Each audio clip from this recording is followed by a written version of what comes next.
મિત્રો, આજે આપણે સંયોજિત વિધેયના સાતત્ય વિશે વાત કરવી છે. આ છઠ્ઠો પ્રકાર છે અને આ સાતત્યનો એટલે કે 5.1 સ્વાધ્યાયનો અંતિમ પ્રકાર છે. હવે સંયોજિત વિધેયનો સાતત્ય સમજવું હોય તો જ્યારે બે વિધેયો સતત હોય ત્યારે એમનું સંયોજિત વિધેય આપોઆપ સતત થાય છે. તો સંયોજિત વિધેય વિશે તમે જાણતા હશો, કારણ કે પ્રકરણ 1 માં બે વિધેયનું સંયોજન એટલે કે GOF, FOG એવું બધું તમે શીખ્યા છો અને આપણે એના વિશે થોડું કંઈક રિવિઝન કરાવી લઈએ. ધારો કે A બરાબર 1 2 3 4 ગણ દઉં છું. B બરાબર 1 2 3 4 5, C બરાબર 1 4 9 16 25 36. Function from A to B fx બરાબર x plus 1 અને function from B to n gx બરાબર x સ્ક્વેર બરાબર, અથવા તો B to C લો તો પણ ચાલશે. હવે પહેલા હું વિચારું છું, એક વિધેય A થી B નું વિધેય છે અને fx બરાબર x plus 1 છે. હું f વિધેયની કિંમતો શોધું છું. તમારે પ્રદેશ A છે અને સહપ્રદેશ B છે, f નો પ્રદેશમાંથી કિંમત મૂકવાની છે. 1 મૂકીશ તો જવાબ 2 આવશે, 2 મૂકીશ તો 3 આવશે, 3 મૂકો તો 4 આવે અને 4 મૂકો તો 5 આવે. આ વિધેયનો વિસ્તાર શોધીએ તો f નો વિસ્તાર થાય 2 3 4 5. આ વિધેય f નો વિસ્તાર, હવે f નો વિસ્તાર શોધ્યો એ સમયે g વિધેયનો પ્રદેશ કેટલો છે, f નો વિસ્તાર અને g નો પ્રદેશ. g નો પ્રદેશ છે dg, g નો પ્રદેશ b છે. તો અહીં rf એટલે કે વિધેય f નો વિસ્તાર એ વિધેય g ના પ્રદેશનો ઉપગણ છે. માટે f અને g નું સંયોજન શક્ય છે. સંયોજનને f અને g ના સંયોજિત વિધેયને f અને g ના સંયોજિત વિધેયને ગોફ કહેવાય, GOF. હવે ગોફમાં શું થાય, f નો પ્રદેશ લખાય અને g નો સહપ્રદેશ લખાય એટલે A to C નું વિધેય થાય. જે બે વિધેયનું સંયોજન હોય, f અને g નું સંયોજન હોય, એનો સંકેત ગોફ છે, GOF. પહેલા વિધેયનો પ્રદેશ, બીજા વિધેયનો સહપ્રદેશ અને ગોફ x બરાબર g of fx. આ એનું સૂત્ર. હવે આપણે મેળવવું હોય, ગોફ મેળવવું હોય તો ગોફ x બરાબર g of fx. fx એટલે કેટલું છે તમારી પાસે? fx બરાબર છે x plus 1. આ x plus 1 મૂકી દે અહીંયા, g of fx. હવે આ કિંમત g માં મૂકવાની એટલે કે x plus 1 whole square. આ તમને ગોફ x મળે છે. અચ્છા, આમાં આપણે 1 મૂકીએ કારણ કે પ્રદેશમાંથી કિંમત મૂકવાની. 1 મૂકો તો 1 plus 1 2 square 4, એ જવાબ સીધો 4 મળે છે. એમ છેલ્લે 4 મૂકો તો 4 વત્તા 1 એનો વર્ગ એટલે 25 થશે. એ પણ C માં મળે છે. તો આ બધું તો તમે શીખી ગયા છો. મારે તમને આ ગોફ અને ફોગ એના વિશેની માહિતી આપવાની હતી. આમાં ગોફ શક્ય છે, ફોગ FOG શક્ય નથી. તો ગોફ અને ફોગનો ઉપયોગ કરીને આપણે સાતત્ય વિશે ચર્ચા કરવાની છે.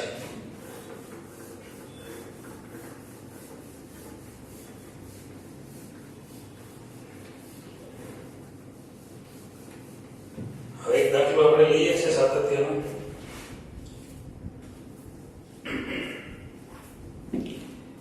ટાઈપ 6 છે. દાખલો 31મો છે, 31. સ્વાધ્યાય 5.1. સાબિત કરો કે વિધેય fx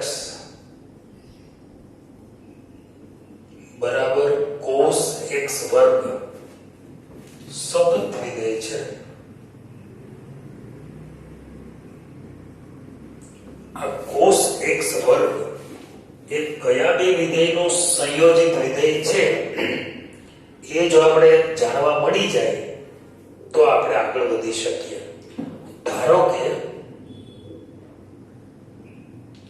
અહીંયા આપણે hx h r થી r નું વિધેય અને hx બરાબર x સ્ક્વેર ધારી લઈએ. બીજું વિધેય ધારી લઈએ g r થી r નું વિધેય અને gx બરાબર હું cos x ધારું છું.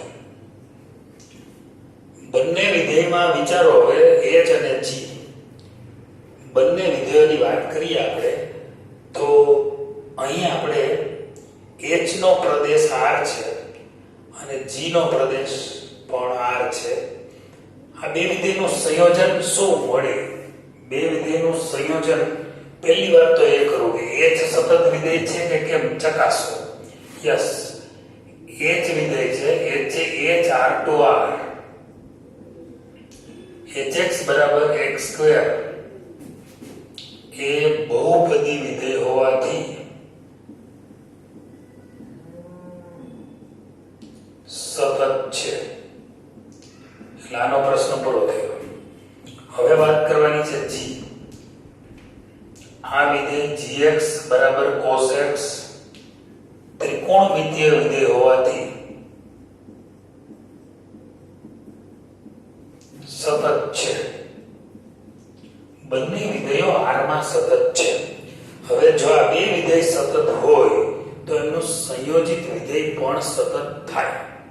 આ બેનું સંયોજિત વિધેય GOH. હવે GOH એટલે કયા બે વિધેયનું સંયોજન? h અને g નું. h અને g નું સંયોજન. h અને g ના સંયોજિત વિધેયને આપણે GOH વડે દર્શાવીએ છીએ. h નો પ્રદેશ લખવાનો અને g નો સહપ્રદેશ લખવાનો, પણ એ તો r થી r જ આવે. હવે GOH x બરાબર GOHX. hx બરાબર કેટલું છે? x square. આ વિધેય ક્યાં મૂકવાની છે? x તરીકે g માં, એટલે કે cos x સ્ક્વેર. તો h સતત છે, g સતત છે. આ પરિણામ 1, આ પરિણામ 2. તો માટે 1 અને 2 પરથી કહી શકું કે એમનું સંયોજિત વિધેય h અને g નું સંયોજિત વિધેય એટલે કે GOH એ r માં સતત છે. હવે જો એ સતત હોય, GOH સતત હોય તો GOH બરાબર તો શું મળ્યું છે? cos x વર્ગ. બરાબર, આ તો fx આવી ગયું ને, મૂળ વિધેય આવી ગયું છે. જો આ તો fx આવી ગયું, તો માટે fx બરાબર cos x વર્ગ સતત છે તેમ સાબિત થાય છે. મિત્રો, આ જ પ્રમાણે તમને હોમવર્કમાં દાખલો આપું કે તમે sin x વર્ગ સાબિત કરી શકો. કાંઈ ફરક નથી. અહીંયા x વર્ગ ધારવાનું, અહીંયા cos ની જગ્યાએ sin એઝ્યુમ કરવાનું. That's all. બીજું કદાચ અહીં cos x વર્ગ ની જગ્યાએ cos x ક્યુબ હોય તો અહીં ખાલી ઘાત જ પડે. cos x ક્યુબ પણ સતત છે, cos x⁴ પણ સતત છે. કરવાનું આમ જ આવશે દરેક વખતે. પહેલા એક વિધેયને hx ધારવાનું, પછી બીજા વિધેયને gx ધારવાનું, કારણ કે f તો રકમમાં આપેલો છે એટલા માટે. નહીંતર તમે f અને g પણ ધારી શકો, પણ અહીં f રકમમાં આપેલો છે એટલે બે નવા વિધેયની ધારણા કરવાની. એકને h ધારવાનું, એકને g ધારવાનું. ત્યાર પછી આ બંને વિધેયો સેપરેટલી સતત છે કારણ સાથે આપવાનું, કારણ કે આ તો બહુપદી વિધેય છે અને બહુપદી વિધેયો હંમેશા સતત જ હોય. cos x ત્રિકોણમિતીય વિધેય છે. ત્રિકોણમિતીય વિધેય એના યોગ્ય પ્રદેશો પર સતત જ છે. તો પછી એ બંને સતત હોય તો એનું સંયોજન સતત થાય. સંયોજન કરતી વખતે સંયોજન તમે કરો તો અહીંયા GOH મેં સંયોજન કર્યું, HOG કરો તો જુદો જવાબ આવે. તો પછી cos x હોલ સ્ક્વેર આવે. રકમમાં cos x વર્ગ છે એટલે સંયોજન એવી રીતે કરવું કે g અને h નું સંયોજન, h અને g નું સંયોજન કરીએ તો આપણો અહીંયા જે રકમ આપી હોય તે મળી જવું જોઈએ, એટલે કે fx આવી જવો જોઈએ. બસ આવું થઈ જાય તો બે અલગ અલગ પરિણામો પરથી આપણે કહી શકીએ કે આ વિધેય સતત છે. નેક્સ્ટ સમજે.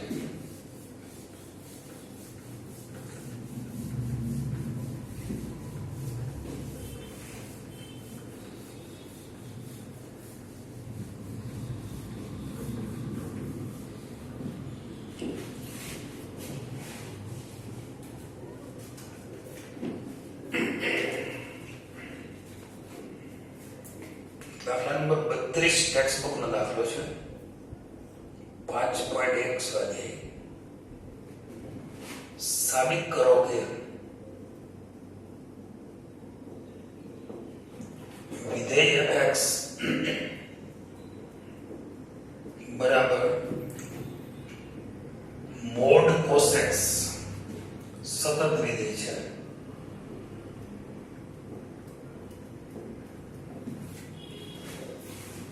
ફરી પાછું fx બરાબર મોડ cos x. ધારો કે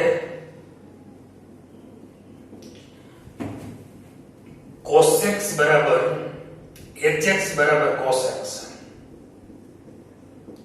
અને gx બરાબર mod x. હવે h r2r hx બરાબર cos x એ ત્રિકોણમિતીય વિધેય હોવાથી r માં સતત છે. ત્રિકોણમિતીય વિધેયો તેના પ્રદેશ ઉપર સતત વિધેયો છે જ. હવે વાત આવી g વિધેયની. r થી r gx બરાબર mod x એ માનાંક વિધેય છે.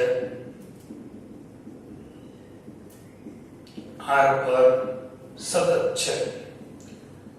બે અલગ અલગ વિધેયો સતત છે. હવે આ બેઓનું સંયોજિત વિધેયની વાત કરવી છે આપણે. તો અહીં h અને g નું સંયોજિત વિધેય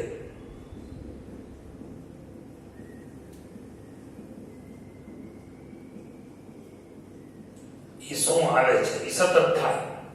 h અને g નું સંયોજિત વિધેય અને આપણે નંબર 1 કહેશું, નંબર 2 કહેશું. હવે આ બંનેનું સંયોજિત વિધેય આપણે મેળવીએ એટલે કે GOH. તો GOHX થશે. GOHX, HX એટલે cos x. અચ્છા, હવે આ વિધેય છે હું g માં cos x મૂકો x ની જગ્યાએ એટલે થશે mod cos x. એટલે આ મળી ગયો આપણને x. હવે h અને g નો સંયોજિત વિધેય છે સતત થાય કારણ કે પરિણામ 1 માં એમ કહ્યું છે h સતત છે, પરિણામ 2 માં એમ કહ્યું છે કે g સતત છે. તો 1 અને 2 પરથી કહી શકાય GOH x સતત છે. તો માટે fx સતત થાય. fx એટલે શું થાય? cos mod x સતત છે તેમ સાબિત થાય છે. મિત્રો અહીંયા ફરીથી એકવાર જોઈ લઈએ આપણે. મને રકમમાં આપ્યું હતું fx બરાબર મોડ ની અંદર cos x, મારે hx બરાબર cos x અને gx બરાબર mod x મેં ધારણા કરી. આ પહેલું વિધેય છે એ ત્રિકોણમિતીય વિધેય હોવાથી સતત છે. બીજું વિધેય માનક વિધેય હોવાથી સતત જ હોય. તો બે વિધેયો સતત હોય તો એનું સંયોજિત વિધેય એ પણ સતત થાય. હવે સંયોજિત વિધેય છે એનો પ્રદેશ તો r થી r જ થશે કારણ કે રાઈટ. તો બે વિધેયનો સંયોજિત વિધેય સતત થાય. પણ આપણે એ સંયોજિત વિધેય છે એ મેળવવાનું અને લાવી શું દેવું પડે? mod cos x લાવી દેવું પડે. તો તમે કહી શકો કે સંયોજિત વિધેય સતત છે. હવે આ જ રીતે તમે fx બરાબર મોડ sin x લઈ અને દાખલો ગણી શકો. તમે સાબિત કરી શકો કે fx બરાબર મોડ sin x સતત વિધેય છે. ત્યાર પછીનો એક દાખલો લઈએ છીએ આપણે.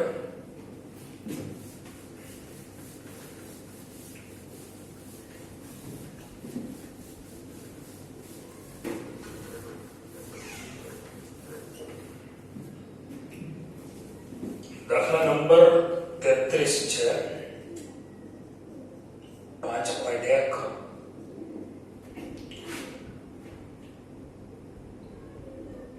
sin mod x સતત છે તેમ બતાવો અથવા તો પરીક્ષણ કરો. હવે આગળનો જે દાખલો મેં હોમવર્કમાં આપ્યો એ મોડ sin x હતો. આ છે sin mod x, એટલે બે રકમ જુદી છે. આ sin mod x છે. એટલે ધારો કે fx બરાબર mod x અને gx બરાબર sin x. હવે f અને g નું સંયોજન કરવાનું છે. આપણે પહેલી વાત કરીએ, f r થી r નું વિધેય છે. fx બરાબર mod x એ માનાંક વિધેય છે, r પર સતત છે. બીજો વિધેય છે g, એ r થી r નું વિધેય છે. gx બરાબર sin x એ ત્રિકોણમિતીય વિધેય હોવાથી r પર સતત છે.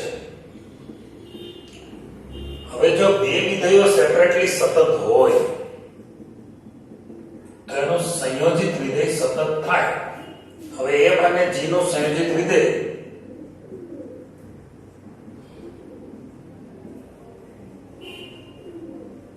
ગોફ એ r થી r નું વિધેય છે અને ગોફ x બરાબર શું થશે? g of fx. g fx એટલે કેટલું? fx એટલે mod x. આ કિંમત g માં મૂકવાની x ની જગ્યાએ, એટલે કે mod x મૂકો x ની જગ્યાએ એટલે sin mod x મળે. એટલે કે આ વિધેય આવી ગયું sin mod x. હવે f અને g સતત હોય, પરિણામ 1 અને 2 પરથી તમે શું કહી શકો? 1 અને 2 પરથી કહી શકાય કે gof x sin mod x સતત છે. મિત્રો, બે વિધેયો સતત હોય તો એનું સંયોજિત વિધેય સતત થાય અને સંયોજિત વિધેય sin mod x સતત છે એમ સાબિત થાય છે. આ જ રીતે તમે સાબિત કરી શકો cos mod x પણ સતત વિધેય છે એવું તમે સાબિત કરી શકો. એક હજી વધારે દાખલો લઈ લો. લાસ્ટ સમાવડો 34.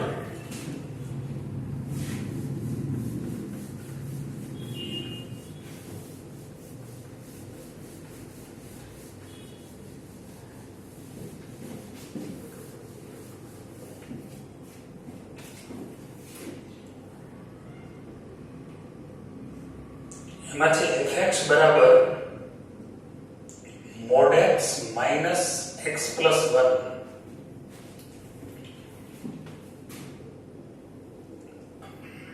દ્વારા વ્યાખ્યાયિત વિધેય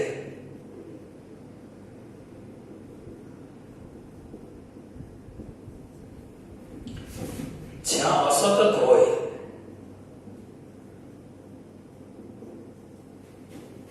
તેવા તમામ બિંદુઓ શોધો.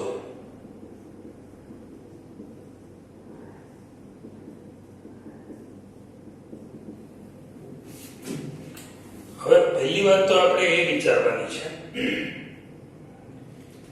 સૌપ્રથમ હું અહીંયા એઝમ્પશન કરીશ કે gx બરાબર એક વિધેય ધારી લઈશ અને hx બરાબર ધારી લઈશ. ધારો કે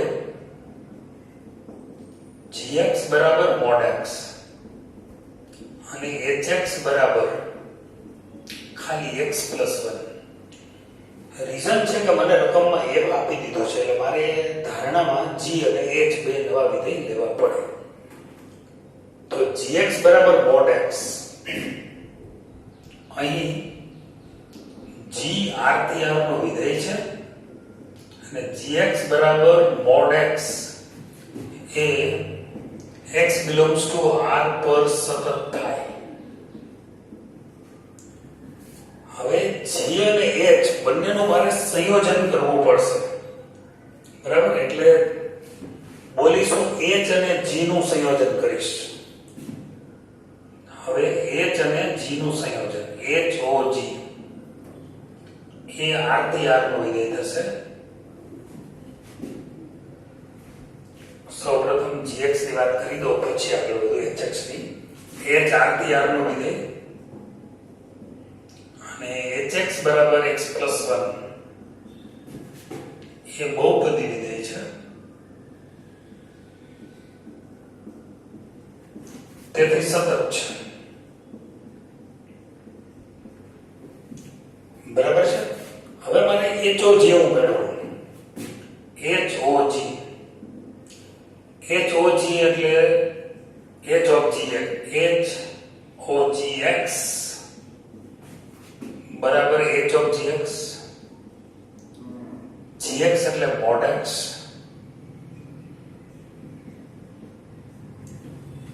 આ કિંમત મારે મૂકવાની છે h of gx એટલે સોરી આપણે goh ફાઇન્ડ કરવું પડશે. goh x બરાબર g of hx, g of hx એટલે મારી પાસે છે x plus 1.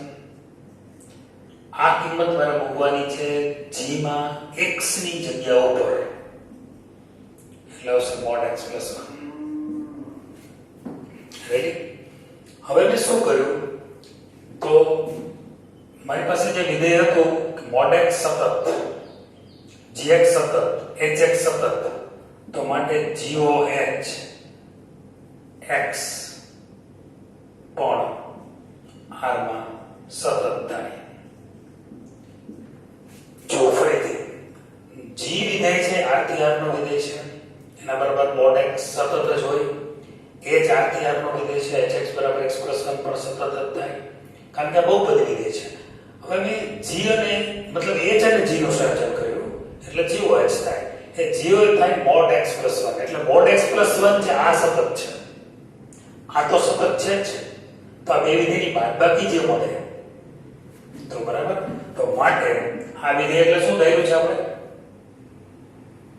mod x એટલે શું થયું છે gx, તો માટે gx minus goh x પણ સતત થાય. બે વિધેયોના સરવાળા બાદબાકી ગુણાકાર ભાગાકારની વાત આવી. બે વિધેયની બાદબાકી સતત થાય. હવે gx